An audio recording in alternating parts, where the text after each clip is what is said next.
I'm all about let's sort of be as close to on time as we can, because this is like an sort of an action-packed day full of a lot of content. So I hope we don't put anybody to sleep today, and that you can take away some useful communication tools for you. And I just briefly, when I first started, just said that out in the hallway are the restrooms, and just feel free to come and go. And we'll take a break planned for like around 10. For about 15 minutes, and they'll have some food and drinks, I think, out in the hallway. So anyway, I think what we want to do is just start off by saying a little bit back history of myself. I'm Jody Ward, and I'm our RN, and I work for UND Center for Rural Health. And then my partner Denise, we both are working for the University of North Dakota, and then we'll each give our introduction so you have a little background about what we do in our day-to-day lives. And then we'll break into the team STEPPS piece of it. So let's see. There. So the UND Center for Rural Health, you can see on the slide, has been established since 1980. And we are one of the country's most experienced state rural health offices. And you can see the different areas that we focus on. So education, informing, policy, research and evaluation, work with communities. We have a whole huge American Indian program, health workforce, meaning health workforce as far as doing designations for understanding needs for physicians and staff at hospitals in small rural communities. And our website is down there at the bottom. So the program I'm actually with is under the umbrella then of Center for Rural Health, and it's called the North Dakota Medicare Rural Hospital Flexibility Program. And it's a state-based program. There's 45 other flex programs across the nation, and it comes from under a State Office of Rural Health grant. And so we have received a grant, and we work with critical access hospitals across the state. We help them with designation processes, quality improvement, and overall needs for patient safety. So every state that is working under a flex program, we have core areas of our work. And so I just wanted to say what our mission is so you can see sort of what are the core areas that this program works on for the good of all of the people living in North Dakota. We have financial and operational performance, so that would mean for critical access hospital, how are they doing on their charge master reviews, their revenue cycle management, billing, how are they helping them with their financials, basically helping them look for ways to save money and keep their doors open. The other huge piece of this is the quality improvement and assurance, and that's where our North Dakota Critical Access Hospital Quality Network falls under. And I'll share a little bit about that quality measure. That's a real huge piece. We have a very large critical access hospital network in our state, and I help coordinate for that. The other piece is health systems collaboration, community engagement. So what folks at the center do is they work with communities and hospitals. They do a community health needs assessment, and it's basically a survey of your community to help understand needs of the community, what are maybe some services that are missing, what are some health promotion programs that could possibly be brought to that area. So really the directive of the overall FLEX program is to support efforts to improve and sustain the quality of care provided by critical access hospitals to ensure that rural citizens receive high quality, appropriate care in their communities. So we don't want people who live in rural communities to be receiving less care than if they live closer to a large facility. The Critical Access Hospital Quality Network is made up of 36 critical access hospitals. We have 36 across the state, and they are connected in a hub-spoke fashion. So we have the Northwest that's connected to Trinity, and there's about 11 critical access hospitals that spoke out from that. Down in the Bismarcks, we have the Sanford Bismarck, and we have Shelley there from here, and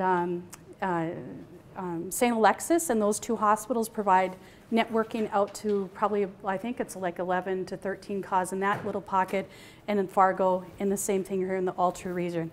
We get a little interesting across the Red River Valley because at those regional meetings you can bring in the Minnesota facilities.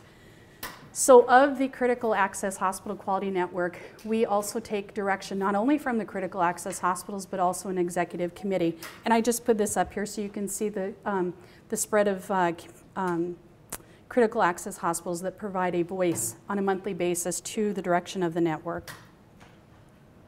And here's the hub-spoke pattern that I was talking about from our state. So you can see the tertiary center and how they network out with their region critical access hospitals. So as like the FLEX program, we had overarching core goals of our quality network.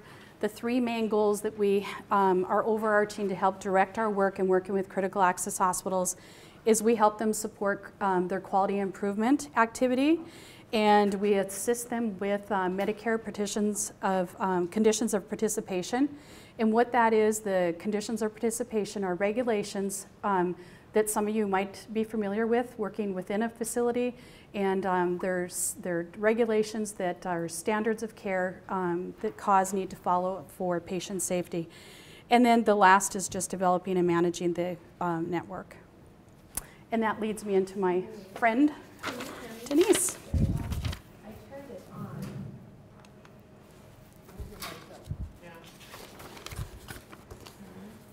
I can scream.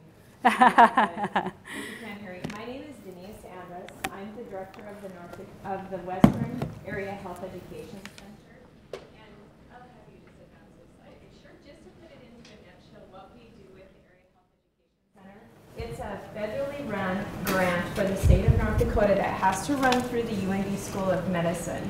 And what we do is we have regional centers out into rural areas. And what we do is kind of a spectrum. And I can't briefly describe, but I'll do it in a nutshell that I can. We work with K through 12 kids, and we go into schools and we talk about healthcare careers. We talk about what you want to do when you grow up. And if they haven't thought of a healthcare career, what can they do in healthcare? And hopefully, once they decide that they're going to go into healthcare, that when they go off to college and if they have to have a clinical experience in the medical field, we actually pay for them for their travel stipend and their per diem, their meals, to travel to rural communities to have that clinical experience. What we find is that students who participate in a rural experience, they're more likely to stay in that area. We, as a state, have healthcare providers, and we're very much in need of these healthcare providers. In our rural areas, it's just more so. We just can't get as many nurses, doctors into those areas. Where I'm at on the western part of the state, everybody's heard the news, it's even more so even over there. Last week I was in Williston for Marketplace for Kids. It's one of the projects that AHEC participates in. And there was a guy from NDSU Extension from Williston that we were sitting at the table eating, and he says, you know, I haven't been to Watford City in a year, and I was just down there last week. It's terrible there. And I was just laughing because he was from Williston talking about a town that was just about, 60 miles away from him. So what we do is we connect students to careers, we connect professionals to communities, and communities to better health. Once those students choose to go to a rural area, we work with healthcare professionals in the rural areas to do continuing education, pay for education credits for them to stay competent in their job. And so better than the travel to a bigger urban area to do that. So what is North Dakota doing to raise the pay for healthcare professionals? It's so bad. That's a good question, because I've been in legislative sessions, and they even, with nursing homes, which is even, you have the whole spectrum of healthcare providers, and then you have rural, then you have nursing home and long-term care. Yeah, that was actually denied by that. Absolutely. Because I'm moving from Minneapolis and for personal reasons, but I'm taking a $15 an hour pay cut to come here. Well, and not to mention when you have the western part of the state where we have oil impact, it's even more so, because when you can have a nursing assistant get paid more money, $18, $19, $20 an hour to work on a well, to do administrative stuff, a nursing home, a hospital cannot compete with that. It's interesting. It is. And it's more than what I can do, I can promise you that. Okay, these are some of our projects that we do. One of the key things that we are working with as the professionals and communities is a Veterans Mental Health Project. It is training healthcare providers and community members to say, what can we do with our veterans, which North Dakota has many National Guard units, and most of our veterans are National Guard members, which are scattered throughout our state. So we don't have complete units that are in town. Most of them are rural. So we're working on a Veterans Mental Health Project. We do HOSA, which is a Future Health Professionals, which is like a Future Business Leaders of America, the FBLAs, the FFAs. So we have the HOSA event also. We're working on interprofessional rural clinical experiences. I love this project. We've been working with Dr. Johnson on this project, and like I said to Dr. Johnson, rural's been doing IPE forever. We just haven't called it IPE, because when you work in a rural environment, you only have one physician, one PA, one respiratory therapist. So we've been having that interdisciplinary interaction, so we are now calling it IPE. We do the crash course, which we talk to kids and their parents, 7th through 12th grade, and we talk about what their expectations when they go to college, how much money it will cost, and how that they can be helped with that. We're doing a Scrubs Academy. There's one in Grand Forks for middle-aged students, and then there's going to be one in Bismarck for high school-age students. The one in Bismarck is going to be the 4th, 5th, and 6th of August, and it's completely all healthcare professions and careers, and kids will be able to come, students will be able to come to have those healthcare experiences, and hopefully they'll go out and be healthcare providers and other workforce initiatives. This is our state. We are cut completely in half. I have the western part of the state, which we have a satellite office in Hazen and in Watford City, and then on the eastern side, the regional center is in Mayville, and they have a satellite center in Park River. Grand Forks is our program office because the Center for Rural Health is where our money goes through. Okay. Do you want to do this one? Nope, you're on this one. Okay. Yep.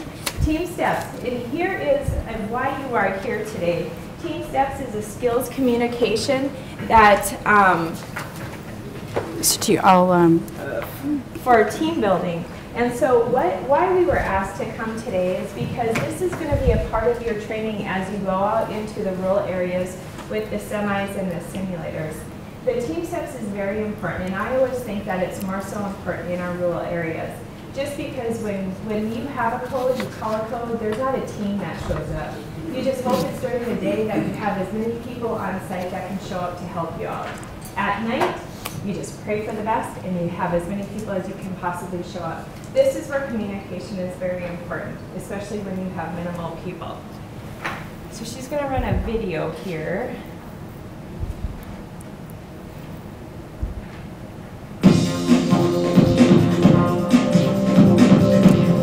Kind of jazzy for the morning.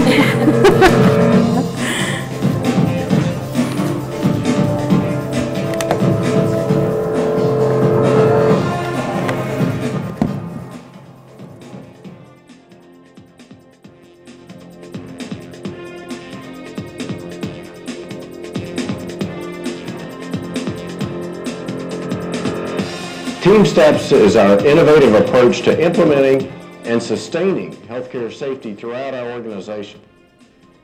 I believe Team STEPPS will allow civil and military medicine to work together to enhance safety in healthcare systems around the world.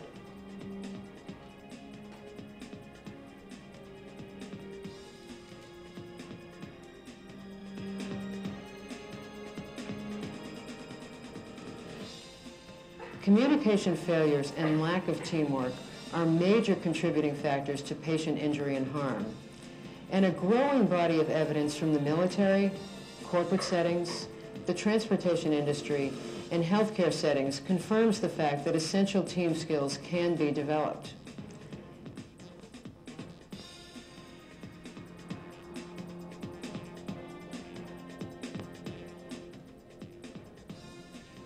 Teamwork training is a change in culture.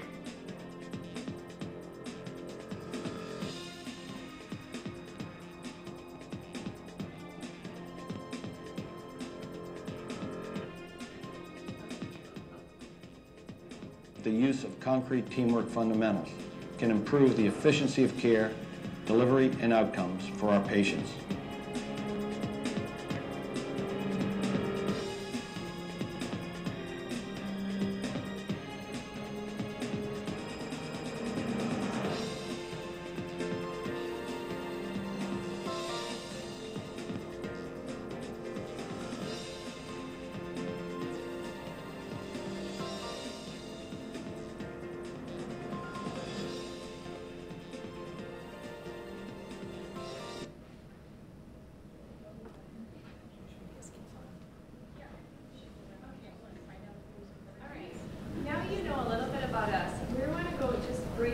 If we could go through where everybody is from, their name, and what their role is, would be good information for us too. We'll start right here. And even, can I say too, even if you've heard of Team STEPPS before, if you've ever attended a training, I guess I'd be curious if there's anybody in the room that has heard of Team STEPPS.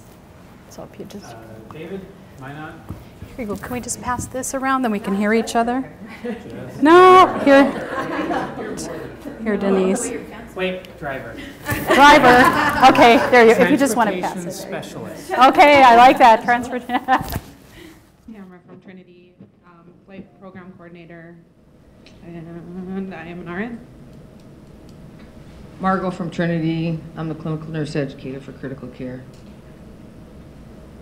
Erica from Trinity, I'm a nurse. Cliff Black from Minot, truck driver and paramedic. And Green Bay fan. Yes, transportation. Yay, Green Bay.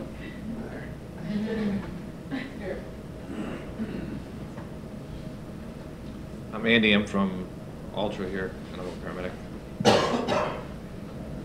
Brittany, I'm from Sanford and Bismarck, and I'm an RN. Craig, I'm also from Sanford, and I'm a life flight paramedic. Deb, I'm from Sanford and Bismarck, and I'm the SIM coordinator for Sanford. I'm an RN. Shelley Arnold, Sanford Bismarck, RN, Director of Clinical Programs. Margie Maston, nurse out of Essentia Health in Fargo. I'm just a nurse who also does clinical education, and I have heard of Team STEPPS. With your Barb Pritchard. I taught Barb Pritchard. She's a master trainer. Yes. You had a couple there, and we've done some training together. So yeah. Barb, yeah. Yeah, you've got Just never took off. Yeah, but you got some good master trainers there. They say master trainers to Team STEPPS because it's a program that it's a 2.5-day training. You take master trainer, and then it's train the trainers basically. So yeah, good. We were very sad when it took off. Yeah. It is a fun program, and many hospitals have implemented communication techniques from the program. So as we hope you will in your work. So, go ahead. My name is Ryan. I'm a nurse at Essentia Health in Fargo. You had taken I have actually taken it, but it was like 4 years ago. Okay, well, very good. You can help us a bit today. I'm like Kyle. Okay. I'm medic in the ER at Essentia Fargo. Oh, very good. I'm Afton, and I'm a RN at Essentia. Tiffany, RN at Essentia. John Breland, RN at Essentia Health. There's 6 of you Sonia, from RN. Essentia. Huh? Sorry, I was just going to say there's a whole group for new master trainers. If you're coming with your groups of people, seriously consider it. Anyway, sorry about that. Sonia, RN, Sanford, ER in Fargo. Okay. Jason, paramedic at the ambulance in Fargo. Missy, RN, Sanford, Fargo. Tom, paramedic, Sanford, Fargo. Steve, paramedic, Sanford, Fargo. Thank you. I'm Stacy, I'm a nurse from Sanford and Fargo. I've read through Team STEPPS because I'm actually using pieces of it to train our trauma nurses in communication and leadership. I haven't actually taken it, so this is Okay, good. very good. Nicole, Altru, ER. Chuck, work at Altru as a paramedic, and I'm also a friend of Eldred's. Okay.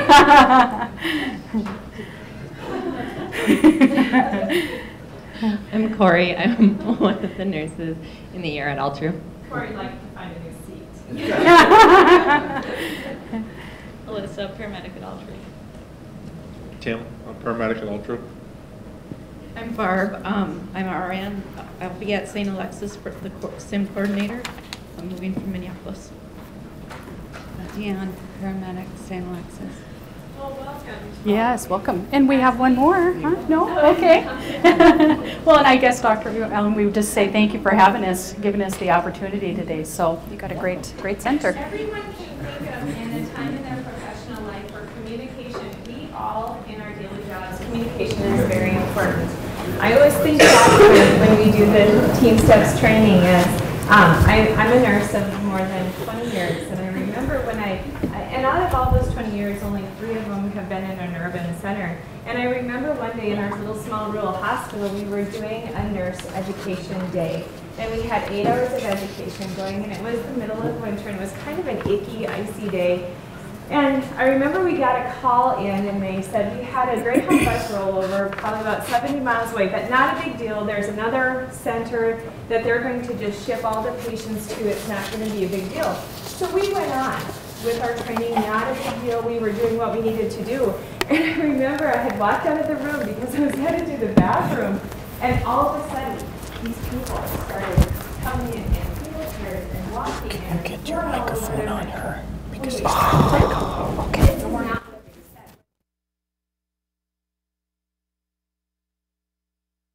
Didn't know where to send them. So that would have been good information coming. Up to the recording here. Absolutely. Okay. I don't know. Over there. This side, maybe. Sorry. They're not hearing you for the recording. So. That's all right. They don't need to. Oh, that is a mic. Okay. All right.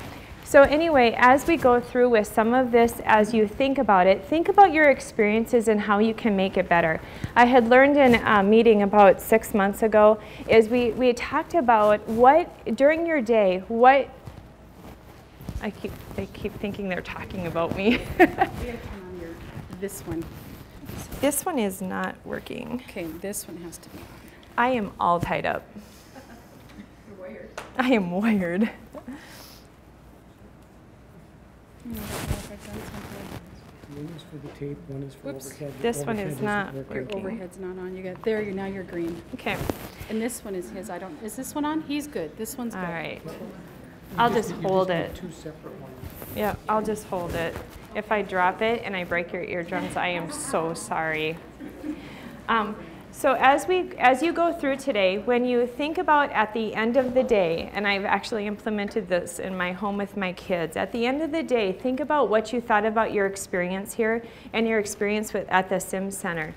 And always go back to saying, what could I have done to make it better? And when you go back into your professional lives, do the same thing as you were doing the simulation with the buses. I just think that I'm very excited about what this has to bring for our rural communities. Very often in our rural communities, we don't have the education that they have in the urban centers. We don't have the resources. So I just thank you for giving your time to do something like this, especially for the urban centers to help us out in this process. So our training objectives today are listed. And as you can tell, this is all about communication and skills building, excuse me. Identify your key components of an evidence-based teamwork system using to improve performance and patient safety.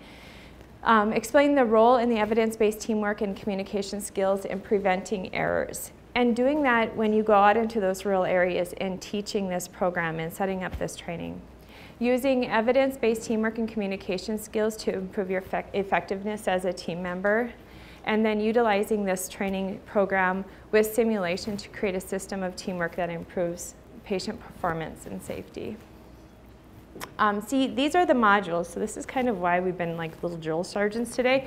You have to go through all of this today. So we've just completed the introduction. You'll just have a little structure, team structure, the leadership. We'll do some situation monitoring, mutual support communication, and then at the end we will pull it all together. Are we ready for this? We are. Okay, we're going to attempt to do a little icebreaker is what we call this. And what we're going to do is we're going to do chains, and that's why you guys have the tape and the scissors. And if you guys can pull together groups, and especially that middle, you guys might want to go up and around where that tape is or pull it down to participate. A few of you might want to go this way. We'll try to break you up into groups. Four groups? End up with 4 groups? Is there 4 tapes? Your team needs to be 1. around, I gave you 1 too. Oh, okay, you guys will be all good. I think there's 4 tapes. You make 4 Okay. groups, and Yep. probably I would say about 7. Where's the other tape? So that row in the back can work together, and this will work up here. Okay, and you guys can do a line here with your tape. And you're going to have to stand up and get moving. Yeah, you're going to have to. Kind of huddle together a bit. Okay. This is competition. Yes. Which there is no prize for this, but it is competition. Okay? Just the honor of winner, right? Okay, what you're going to have to do is now that you have your groups, you're going to have to make chains with the paper and the tape and using the scissors to cut the paper, okay? So you'll need to cut the construction paper, the Rima paper that I gave you, into strips, and you need to tape it together end by end and then make a chain. We'll do this for 2 minutes. So I'm going to have you ready. Does everybody have their stuff ready to go? You can talk to each other. You can do what you need to do. Like the little strips, tell them, and like Christmas, like a Christmas. I think you guys know. It's like a Christmas chain. You've done that. Cut into strips. Tape the end. Yep. Are you guys ready back there? Yep. There's the scenarios. Okay. Ready? Hold on a second. Okay, go.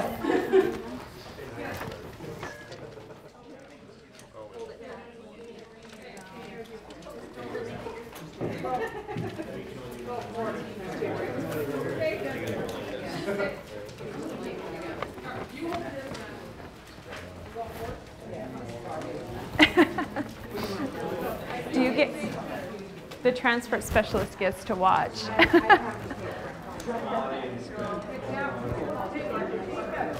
Oh, I don't think so. Yeah, no. Oops,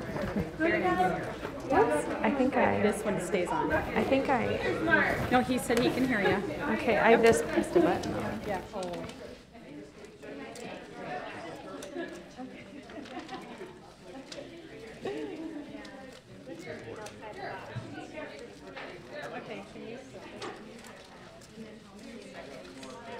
Oh wait, is that 29?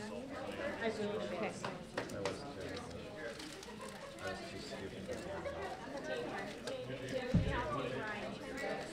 You have 1 minute. We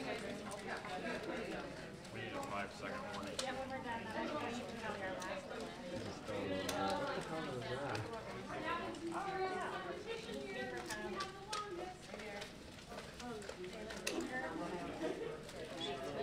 Oh, you're running out of paper. I have more paper.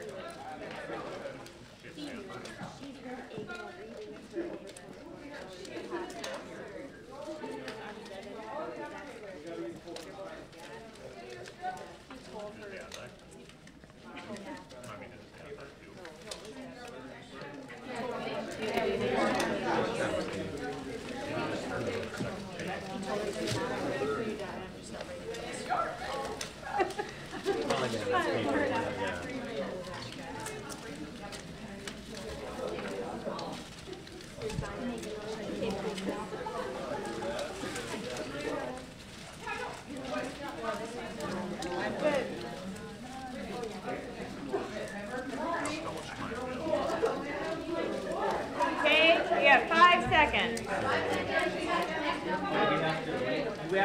For you to join the two? Just lengthen them. Okay, you're done. Go ahead and count your strips. How many chains do you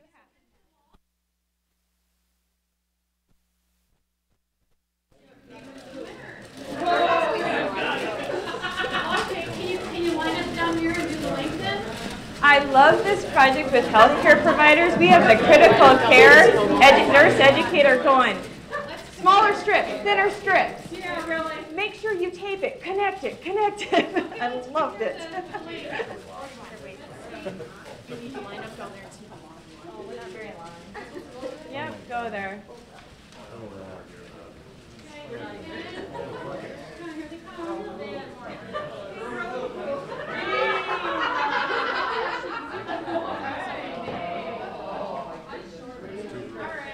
All right, we can combine your guys's. Teamwork. Okay, now the fun's really going to begin. Go back to your group. This time, you're going to make chains, but you can only, everyone in the group can only use their left hand. Okay? Everyone in the group can only use their left hand. So what are we doing? This again? Ready? Same thing, we're going to connect chains again. Does everybody have enough paper? Okay? You can only use your left hand. Ready? We're going to start in 5 seconds. Ready? Go.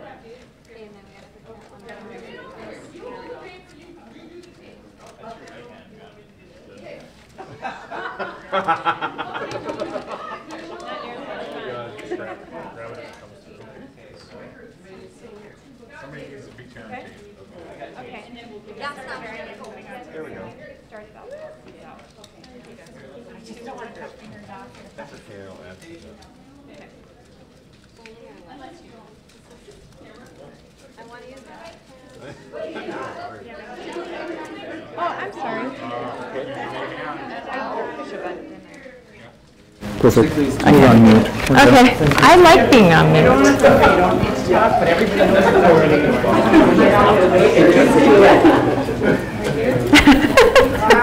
I love this. You have 1 more minute. 1 more minute. Oh, I could have brought an AHEC highlighter for the winners. I could have brought an AHEC highlighter for the winners.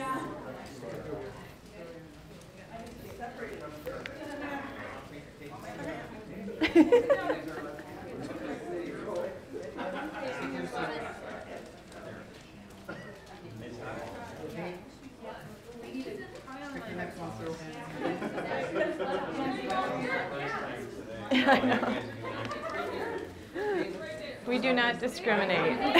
Left-handed, left-handed.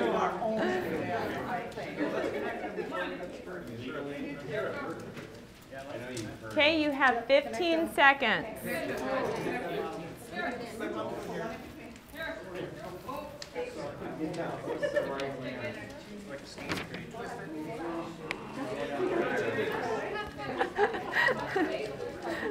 Okay, done.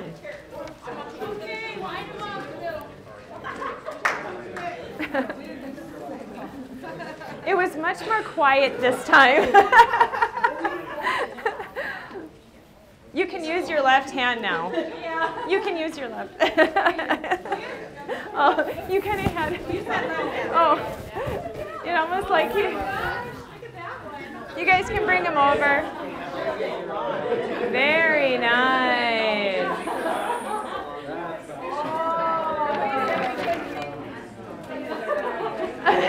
You won't even go up there. They use their existing chain. We could have done that, I suppose. Oh, I never thought of that. All right, we're still not done.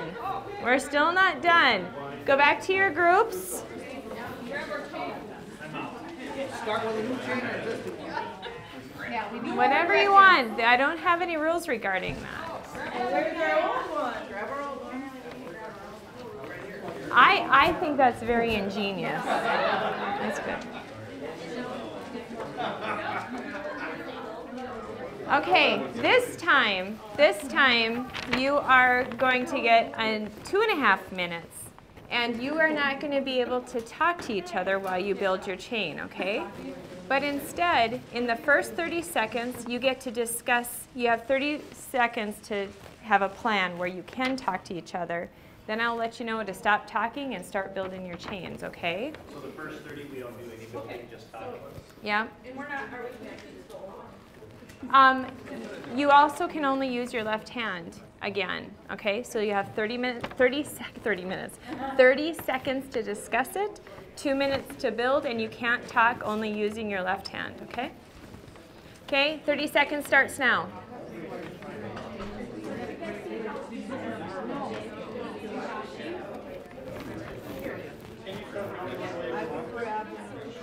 No, 30 seconds.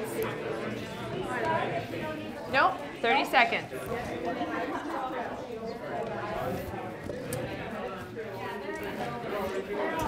No, building. Ready? You're going to start building your chain in 2 seconds. Go.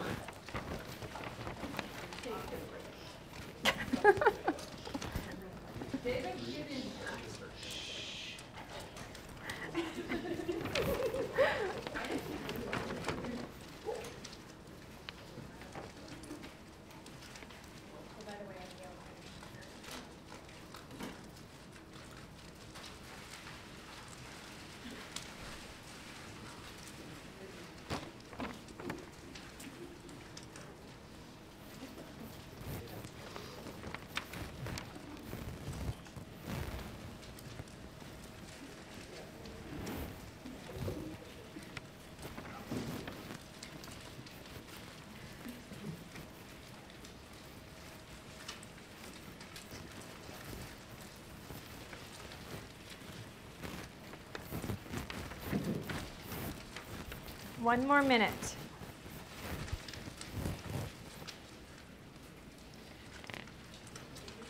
I'm after this one, right? Yeah, I'm number 17.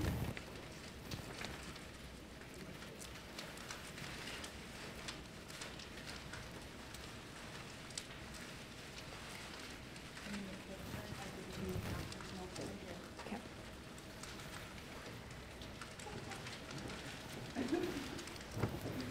30 seconds.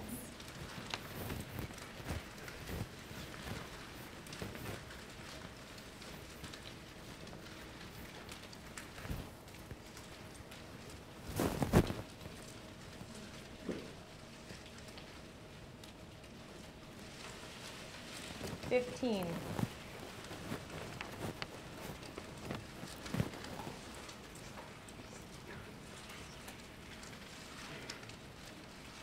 And done.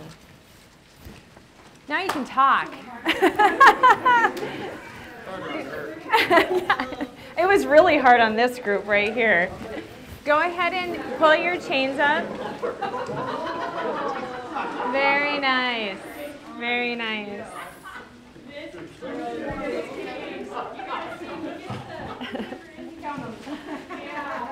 Very nice.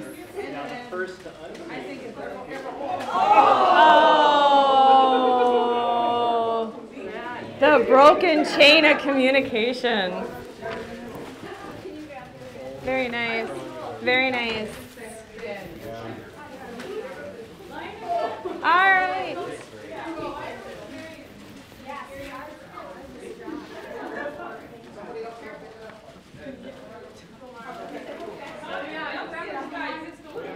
Yeah? You guys are the back? Can we hook it back together? We should have did red and green links, then Dr. Allen could have his Christmas decorations done for the year. Graduation, there you go. Very good. Very good. Oh. I don't know. Okay, guys, that way. This way, guys. See, transport specialist. Only since I moved to North Dakota. Oh, okay. And I haul.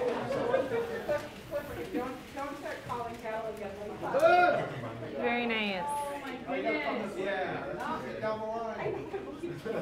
Very good. Looks like we have the winners in the back. Go ahead and have your seat. Take your seat. What were some things that worked well while you guys were building the chains? What worked well? Absolutely. And was there somebody that took the lead in your group? but you all kind of work together. What hindered you guys as working as a team? What hindered some of your progress? The heat. Two separate groups. Okay. Having them down there and us down here, if we'd had a big table, you know, where we could all work together and saw what we were doing. Absolutely. We could see each other. Okay. Anything else hinder your guys' progress? We're a little nervous, like shaking. Nervous? This group right here, I think it was you. It was so funny. You could just tell she's in critical care. I think she could have screamed epi if she could have. Now, when we had asked you to talk for 30 seconds before starting to build your chain, was that a good thing? Was that a bad thing? Were you able to develop a plan? I thought it was a good thing because you guys had made a comment that This is what works for us. Yes. Yes. Absolutely. What I really, and part of you guys connecting each individual, your subsequent chains, that's really not on my sheet. But what I really liked about that is you guys were thinking how you could expand on that very first chain. And most of you did very well on that first chain. Of course, you had no limitations, but you were able to compensate beyond that with each additional chain. So very good, very good. That's the first time we have done that icebreaker, so that worked out really well. I'm glad you guys seem to enjoy it. So why do we do team training? It reduces our chance of errors, provides safer patient care, and that's what we want. We want our patients to be able to be safe and when they come into our health systems. We want them to have good care. And it's very important to our rural areas to do the team training. Like I said, the first budget that gets slashed in our rural areas is education. And that's unfortunate. Most healthcare providers have to pay for their own education when they get out into the rural areas, so this is a great opportunity for them. One thing I do want to just have you remember when you go out into those rural areas, remember what rural is about, remember the rural culture, and to participate in what they have. We are very proud of our areas, our rural areas, and the facilities that we have out there. We have great healthcare providers. And so you guys are going to be able to come in and add to that. And it's exciting that you guys will be able to do this wonderful thing with simulation. They're very excited about it. Okay? And I think I am done. Do I? Oh. Go ahead and then I'll okay. program number 17. I took off my mic. Okay. Why do errors occur? Here's some obstacles. This is not, you guys know a lot of this. Everybody who has worked in healthcare has experienced some of this. There's changes in work fluctuations, always interruptions, fatigue, multitasking. How many of you gone home and said, I forgot to report that when I left and I need to call back in? Absolutely. You just think of things because of the many, many interruptions. Failure to follow up, poor handoffs, ineffective communication, not following some protocol or finding that somebody hasn't followed protocol, excessive professional courtesy. I think that's funny. Halo effect, some passenger syndrome, hidden. You can probably explain that halo effect much better. Oh, God. Okay. Yeah. Big head. But many of these, we can really relate to in healthcare, and some of these we just want to prevent as best we can by working together as a team. Does that mean you're up next? Yep, I am. Okay. The Human Factors is a resource too that they reference. The program of Team STEPPS actually derives from the AHRQ. Agency for Research Quality Healthcare, I think it stands. I'm not sure of the acronym, but AHRQ. You can find it on the website, and they have human factors resources, and that's where all the Team STEPPS resources are also located. So what Denise is passing out right now are little booklets, and they're little pocket guides that describe all of the communication techniques that are in the Team STEPPS module.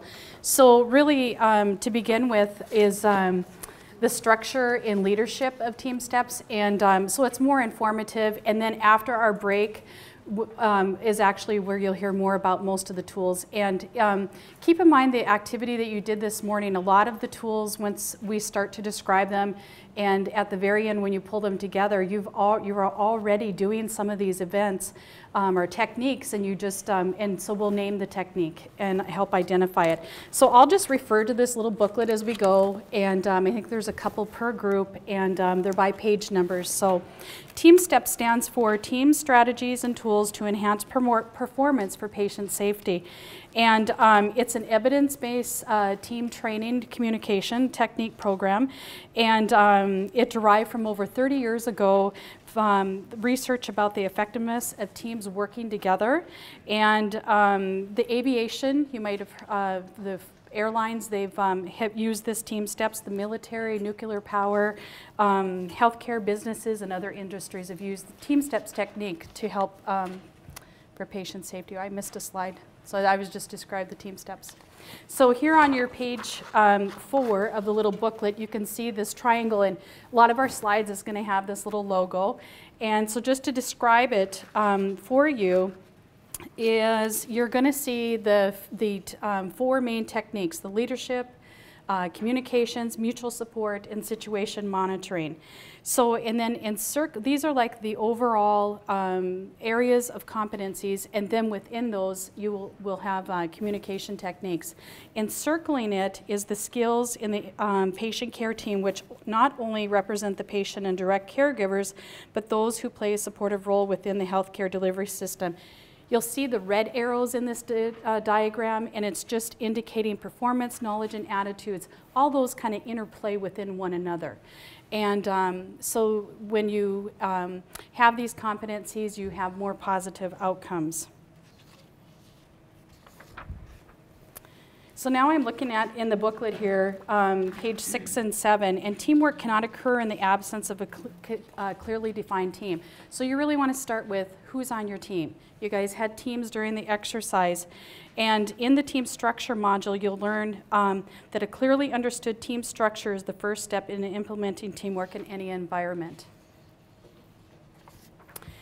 We have overarching objectives, but then each one of these modules have learning objectives. And so for this team structure, we want to help identify characteristics of a high-performing team, discuss benefits of teamwork and team structure, and understand what defines a team, and define the roles and effectiveness of your team members.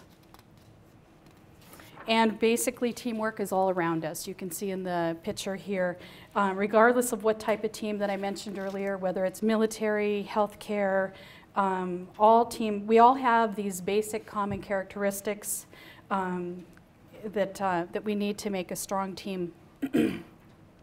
We want to have clear role expectations that I mentioned earlier, mutual accountability to one another, performance goals, independent tasks, complementary skills. We want to have a common purpose as a team. So, so teams are different than a group. A group can have, achieves its goals through independence, individual contributions, and real-time coordination of tasks between individuals is not required. So there's a difference between the group and the team. In contrast, a team consists of 2 or more people who interact dynamically, interdependently, and adaptively toward a common and valued goal. So you can kind of see the difference between a group and a team. A team can be as small as 2 people.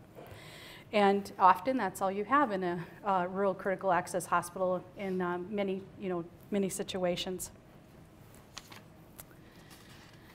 And again, here's the diagram. And so the team structure supports the team process, and team structure includes the designation of roles and responsibilities and developing a shared understanding of the team's goal. Effective teams use specific skills and coordinating mechanisms to achieve the goal. So it's having, basically, your team has this shared mental model, and we'll talk about that a little bit further. The team structure includes skills, leadership, situation monitoring, mutual support, and communication. So those are within the inner circle that we talked about. And the coordinating team STEPPS communication techniques include closed loop communication, mutual trust, team orientation, and shared mental models. So these are all just kind of words describing the overarching of the Team Steps modules. Some of the techniques that you'll learn today have got acronyms to help you remember the techniques. And there's one that's actually my favorite, and you might have seen it earlier, and it's, it's called CUSS. And so I promise I will teach you all to cuss before you leave today. And effective team members are better able to predict the needs of other team members, provide quality information and feedback, and engage in higher level decision making. Manage conflict skillfully, not avoid conflict. So there's a module that'll help teach conflict resolution, and understand their roles and responsibilities, reduce stress on the team as a whole through better performance. So you just basically want to achieve a mutual goal through, shared membership. So in the booklet on pages 8 and 9 is the leadership module. And the objectives of that are to describe different types of team leaders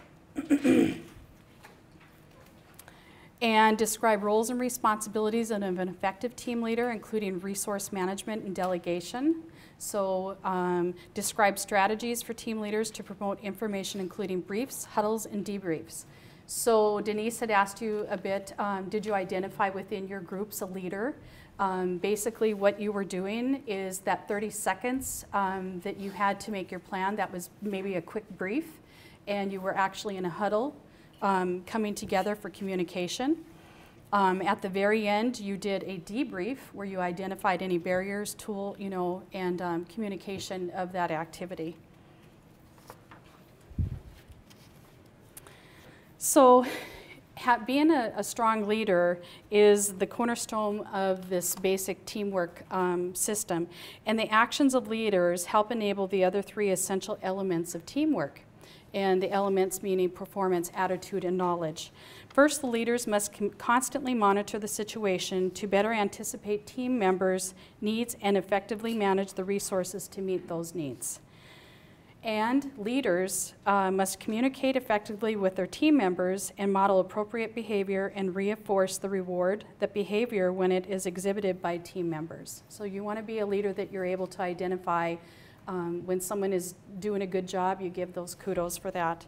And third, leaders must foster an environment of mutual support by role modeling and reinforcing the use of those types of behaviors. So as we learn the communication techniques, if you are the team leader, it's best that you do support, the techniques, and that you role model them, and you are giving that message then to your team. No matter if you are cleaning the floors or the surgeon in the group, everyone has a voice on the team.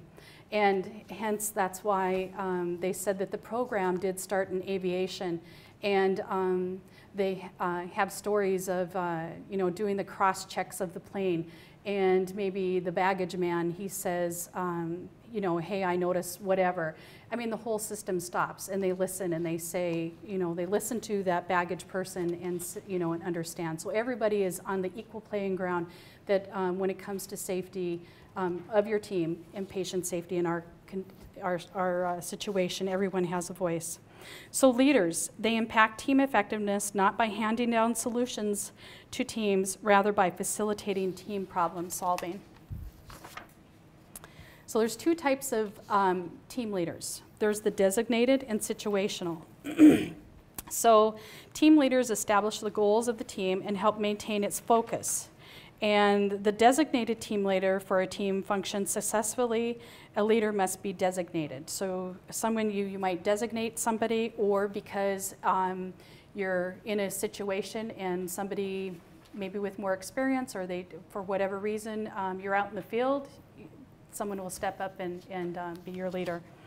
So effective teams, any member of the team with skills to best manage the situation can assume the role. So a lot of times you see in crisis, whoever has the best, I guess, experience will step up and be the leader. Effective team leaders, they're able to organize the team, articulate clear goals, make decisions through collective input of members, so they're listening to the members that are within the team. They empower others to speak up and not challenge them, or do challenge them when appropriate. And they actively promote and facilitate good teamwork, skillfully resolve conflicts, and manage resources and delegate tasks. So those are just a few qualities of a good team leader. So in the booklet on page 10 and 11, we'll flip to that, is some team events. And it just describes briefly here about the brief, the huddle, and the debrief. So leaders can role model team skills, facilitate open sharing of information. They can provide feedback, manage resources, and delegate during team events. So briefs would be a quick planning, like you did for those 30 seconds. You did huddle to problem solve before you started the next session of the chain building. And debrief, process improvement. So leaders are responsible to help assemble these actions. So I'm gonna, this is the first technique then you'll find, I think it's on, well, they have a checklist here on page 11. So a brief is, are usually held for planning purposes.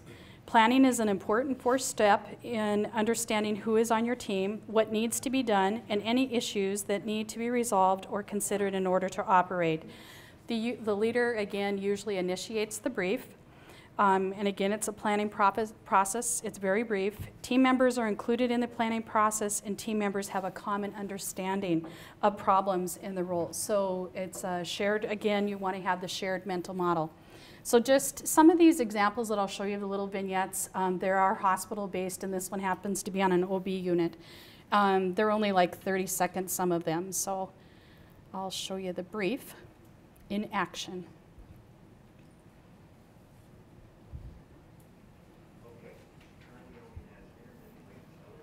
Can you hear it?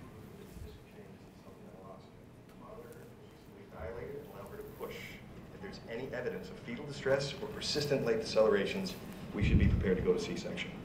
I've alerted the OR to be prepared in case we need to use it. Great. I'll discuss this plan with Mrs. Keys when we're done here. What are her vitals right now? Normal, just checked 15 minutes ago. She's had no late deceleration since you recall. Well, let's continue to monitor her. I need to know when she's complete and pushing so we can keep a close eye on her second stage. Any questions? So could you tell in that who was clearly who the leader was of that brief, Dr. Upton? And then did it feel like, hearing the conversation, did we feel like they were building a plan?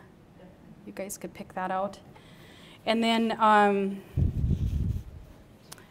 guess in this situation, the patient wasn't included in the brief, but there are times where you would include maybe the family member or the patient. So again, for the team, they had designated roles. They established a climate of the goals, I would assume, before, and then they just had a very brief planning session. Then here's a checklist that in the booklet on page 11 that, just to kind of jog your memory, and then there's an example here of an ACLS situation, but this is similar to a pre-flight checklist that, again, that the aviation uses. And during a brief, the team leader should cover the items on this checklist that you see. And so anyway, I guess I would just say, has anybody participated in a brief that maybe you weren't calling a brief up until this point? In our day-to-day work, we probably all have. So now there's just a name for it, and here you have a checklist to help remind you or help be more directive as a leader to those briefs. And next is a huddle, and you guys all experienced a huddle earlier too. It's a way of problem solving, and huddles provide team members with an opportunity to update each other on emerging or significant changes in the status of the environment so all team members can adapt appropriately. So problem solving, again, the huddle can be ad hoc, and it's just a very quick, you just want to touch base with one another. Could be, again, a team of just 2 people, you want to have a quick huddle. And you want to have a huddle because you're trying to regain your situation. You just want to touch base, where are we at?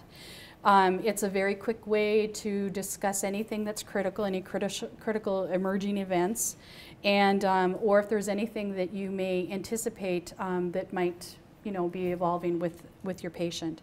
It's a good way that you can assign some resources and just very briefly express any concerns. So I did have an example. So let's say a patient's EKG indicates a possible acute MI.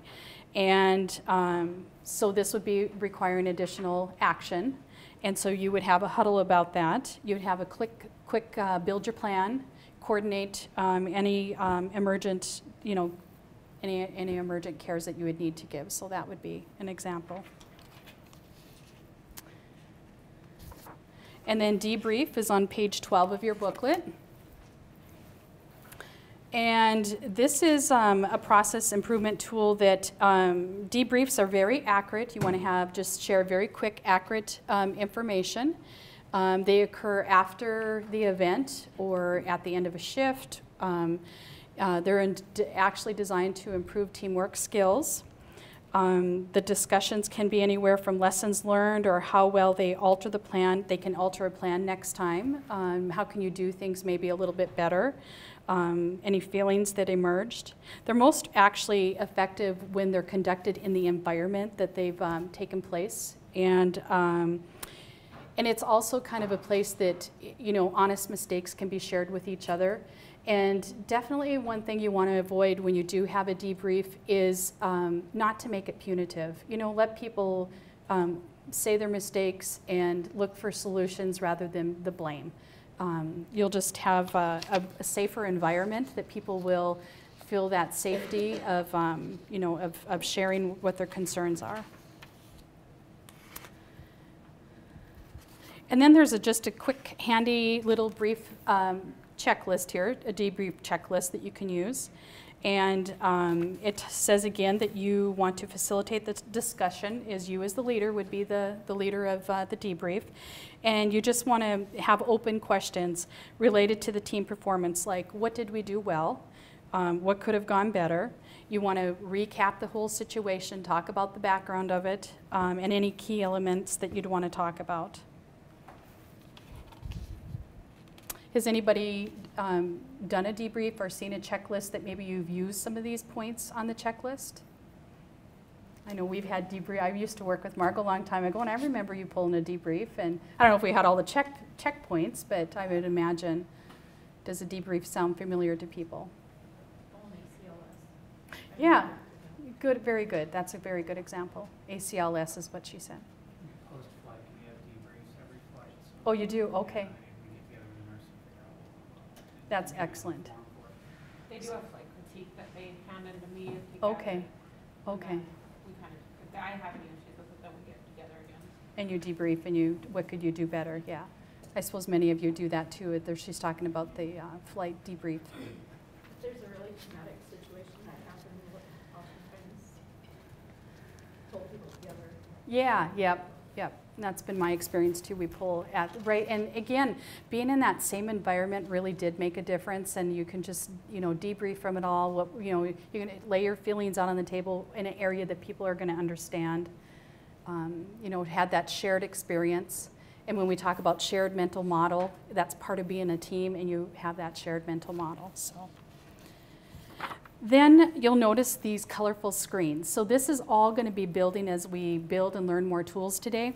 The red column, and this actually is all summarized in the very way back of the book, but don't have you cheat and look at all the tools we're going to learn about. But anyway, so, so for the leadership model, there's barriers. There's this hierarchical culture. There's lack of resources of information. Like, these are things that can affect you as a leader.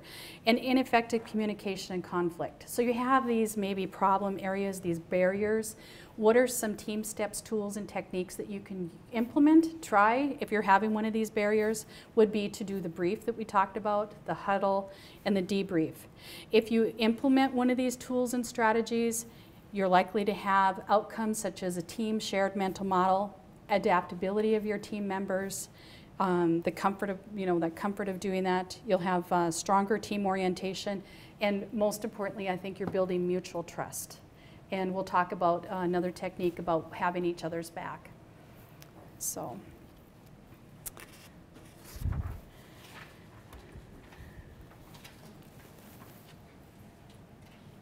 I'm just trying to see here if I think I'm so we're in the leadership model here too, and I think I've already showed that. Teamwork actions, again, we're talking about teamwork. You want to empower your team members to speak freely and ask questions. As a leader, you want to delegate tasks consistent with assigned roles. Don't want to be having higher expectations than maybe someone has been assigned to a role. And again, conducting a brief debrief huddle as needed, and actively participate in the debrief and consider clinical and team skills. So as a leader, it's a way to just do a check-in, of your team and see any changes.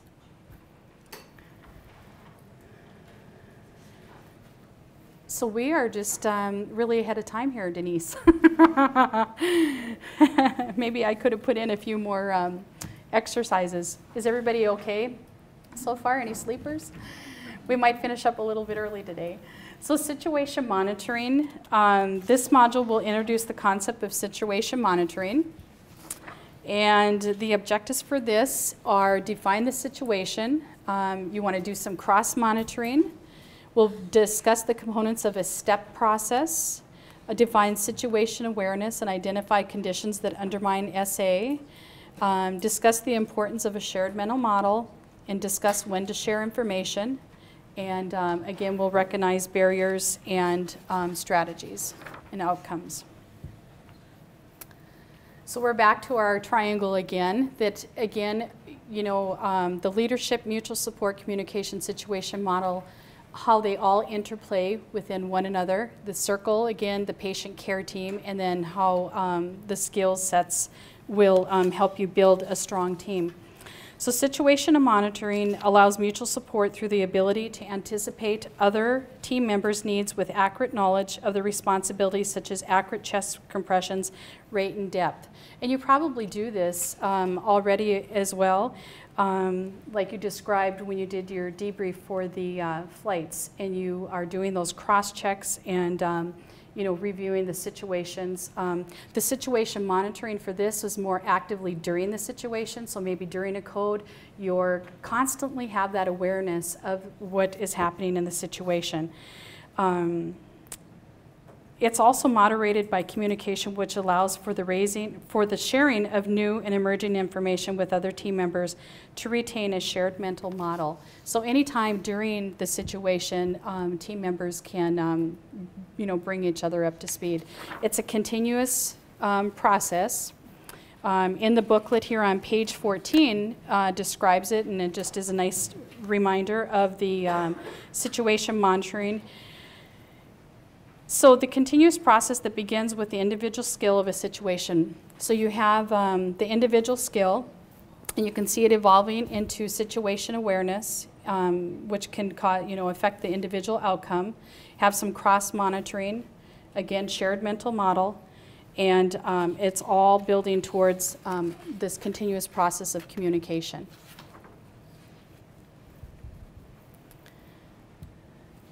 So the state of knowing the current conditions affecting a team's work, knowing the status of a particular event, knowing the status of the team's patient, and understanding the operational issues affecting the team, and maintaining mindfulness of the shared mental model.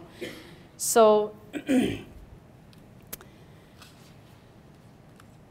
I'm trying to here find my notes. I think I was thinking I had a little vignette that was going to show that. I must have left it out. So there's things that can undermine a situation awareness. Like if the individual gets very focused on only their task, they're not like looking around them and looking at the whole situation, the whole big picture of something. So you want to be aware of that as a leader and help share information and feedback with the team. You want to be able to ask for assistance from one another. Direct information to specific team members, including patient and family and the patient in the communication. So when we talked about the brief earlier, again, that was an example of including more than just your team, that you can include others into the situation. So in the booklet on page 15 talks about cross-monitoring. And this is used by fellow team members to help maintain situation awareness and prevent errors, commonly referred to as watching each other's back. It's the action of monitoring the behavior of other team members by providing feedback and keeping track of fellow team members' behaviors to ensure the procedures are being followed appropriately. I like to think of this one, cross-monitoring, as if you're, for instance, in a surgical situation, and there's that cross-monitoring that we're not, repairing the wrong limb, that you're doing a cross-check, that you're making sure that the surgery for the day is supposed to be on the right leg and not the left leg. And so any team member, any member, the scrub tech, anybody in the room is able to speak up and have that shared mental model that you're able to cross-monitor one another. And that's kind of hard. For team steps,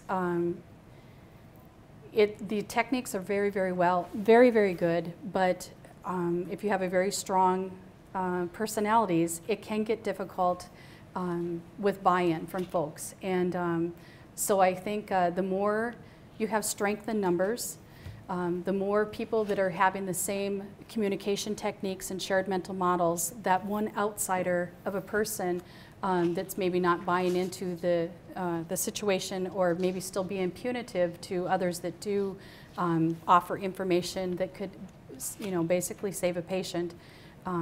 It's something to work towards. So. Yeah, I know. And I was trying to be nice, but it's like, you have that strong surgeon maybe in the room, and it's like, who are you to tell me? But honestly, if you're in a surgical suite and you have 6 other people in the room and you're all talking the same language, he's kind of going to be the outsider. So it's, so I just think consistency of these techniques amongst your group, and just having patience and educating one another of, this is our new, it's a culture change, basically. And so anyway, it's basically trying to cross-monitor and get everybody on the same path. And I have to, when I think about the cross-monitoring, up in this group I watched, when it was the non-talking time, and someone talked, and I thought I seen someone say, hey, like this. It's like you were having each other's back, that this isn't a talking time. But even, I'm just saying that's a small example, but we can adapt that to our everyday and very serious crisis that we have when we're out there in the field.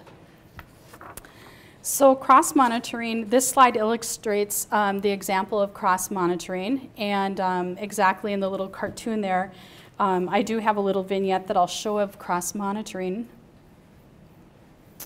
Just a second here.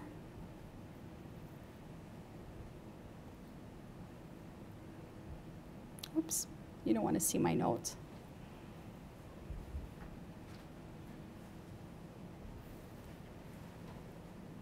Hopefully we got the sound worked out this time. He wants to induce labor with misoprostol intravaginally. I think he wants 100 micrograms. Actually, Dr. Dean, I see the order says 25 micrograms professionally. Oh. Right. It is 25 micrograms.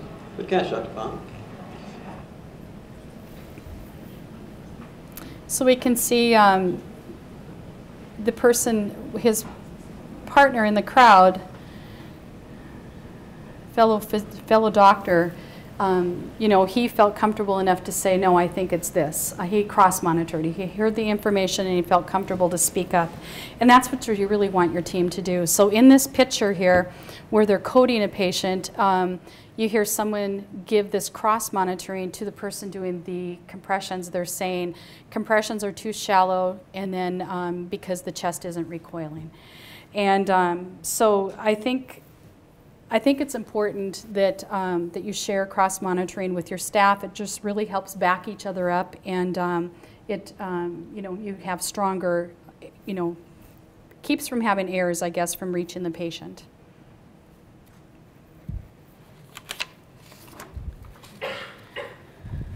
So on page 16 of the booklet is what we call the STEP model. And these are components of situation monitoring. So how do you know how to monitor the situation? We think that it's natural for people to sort of know how to do that. This is a little acronym that can help you remember how to do the techniques of that. So basically, how do you acquire that trained eye to know when to monitor the situation? And what are the relative components of monitoring it? So you're saying to yourself, step, what's the status of the patient? Who are my team members? And you've got to think of your environment and the progress towards the goal. So it's very task focused. And I guess I have an example here.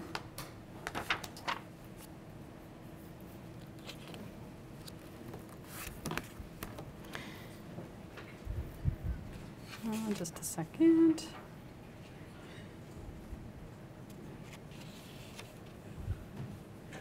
Oh, I thought I had, sorry. I was thinking I had another little vignette of that. So the status of the patient, who are your team members that you're thinking, like during the code, and then your environment, and the progress toward the goal. And the progress toward the goal is to have a patient safety and a good outcome for the patient during that code. So a shared mental model is, recall that the outcome of individual situation monitoring and situation awareness is a shared mental model. It results of each team member maintaining his or her situation awareness and sharing relevant facts with the entire team. So you can see during a code here and how everyone is thinking. We know about starting CPR. We're all in that same communication mode with our ACLS background. So we're all communicating. You have the same perception and understanding of the situation. And during it, you're cross-monitoring. You're basically always ensuring that everyone on the team is on the same page and having each other's back during that.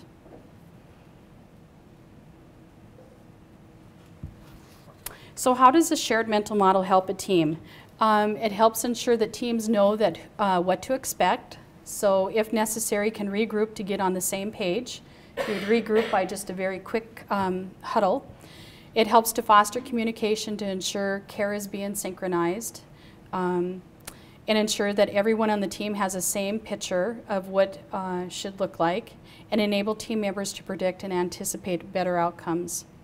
So you're creating the same commonality and purpose. It helps teams to avoid errors.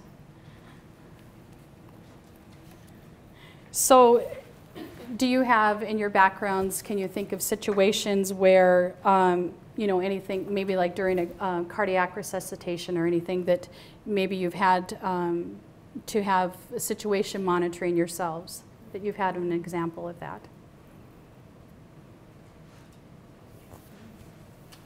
I mean, during any code, I think everybody kind of has that, yeah. Where they kind of watch everybody else, and especially when you're working with a new doc that throws some drug that hasn't been used in a code in forever, like they're in asystole, well, maybe not forever, but they're in asystole, and they're like, hey, get some atropine, and you're like, really?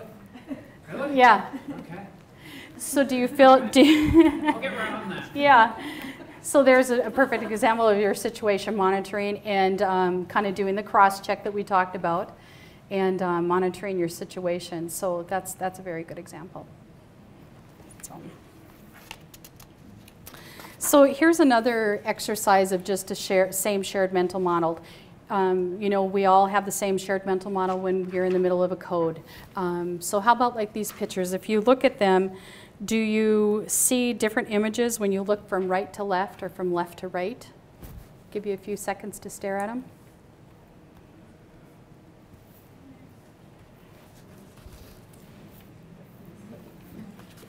Can you see the Eskimo in that top left corner? When you look from left to right, you can see the Eskimo, but when you look from right to left, it's a large Indian head. Where do you get the Eskimo? Oh, okay, you don't see, do you see it? Let's see if I can do a pointer here. So here's the Eskimo, and then here you can see the Indian head. Yeah. And then here you can see, I have to look here again, I forgot what to do. There's a duck and a rabbit. Okay, so here's the rabbit ears. You have to turn it. So here's the duck, and then if you turn it, you can see the rabbit. And then if you look, so this one especially, if you look from left to right, you'll see the duck. If you look from right to left, you'll see the rabbit. And then this is the old lady and young girl.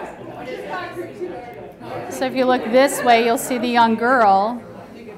And from right to left, you'll see the old lady.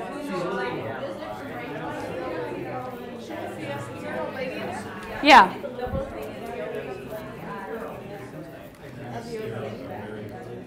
Here, can you sit? I see the ear is supposed to be the eye. This is the eye of the old lady. This is Oh my God, okay. I don't Tilt your head just a little bit, tilt your head a little bit, then you can see the old lady.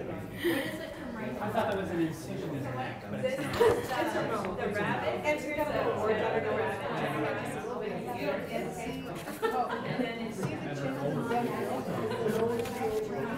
It's kind of creepy once you see it, you can't really see it. Yeah, yeah. Okay, right, this is the old lady. Here's her eye. Here's her eye, cheekbone, mouth. This is the face of the young girl right there. Turn the other way.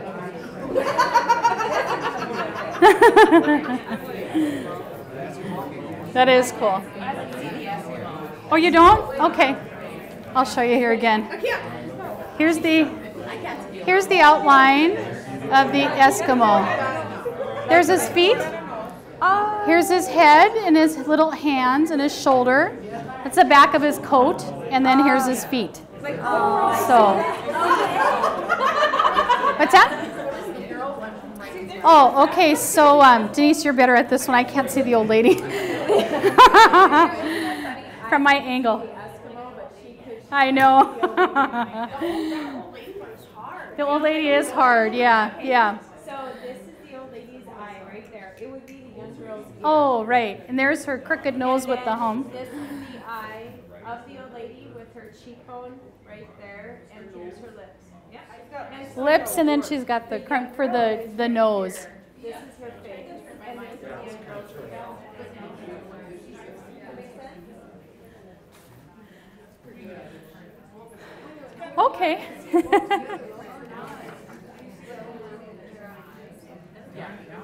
That's fine. So I have 2 more slides. I have 2 more slides, and then we'll take a break. Does that sound good? Okay.